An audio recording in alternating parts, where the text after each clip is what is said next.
So I'm here with Dr. Jace Hargis, and we're going to be talking about Second Life. So what are some benefits to using Second Life?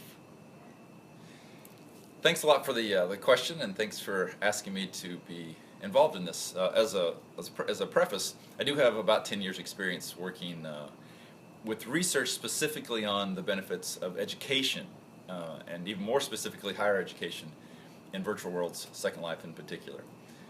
Some of the benefits that I have seen is that it allows us to do things that we normally couldn't do in First Life, or at least in a way that is not cost prohibitive.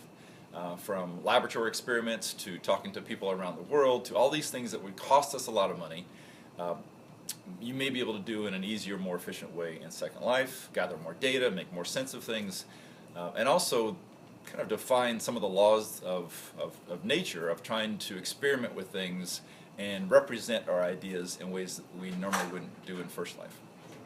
Okay. So how would we use Second Life in an educational sense? So I've been fortunate to use Second Life in a couple of different projects, and again, these are really focused on things that, when working with the professor, they were wanting students to engage in things that either they couldn't do in a normal face-to-face, or it would have been really, really difficult to do. One in particular that I really enjoyed was working with a psychology professor who, the literature showed that adolescent teens really kind of gauge who they are and who they want to be based on what their rooms look like. You know, how they decorate their rooms, the kind of.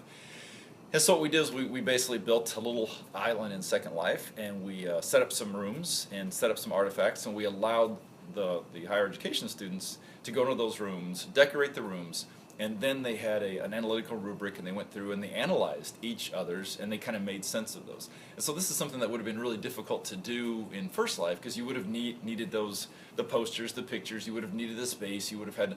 So we did this in a really quick and easy way. Showing the artifacts and getting students involved in that kind of engagement. As a sidebar, I was really kind of pleased that people say, oh, but isn't it difficult to navigate, and isn't it difficult? The students took to this very quickly. They were able to build their avatar, move around, teleport to the systems, and get this assignment done probably more quickly than they could have done it in a physical sense. A second quick example would be, we worked on a foreign language island where you could go through and speak with native speakers from the different countries. Practice that. We built a bit of a gamification into that after you passed a few things, you would move on to different zones. And again, those are the kind of activities that, not that you couldn't do, sure you could fly around the world and talk to different people, or you could find a local area within your city, but it was really much more efficient and much more authentic to do it in Second Life. All right. So what types of limitations does the physical world have that the virtual world doesn't?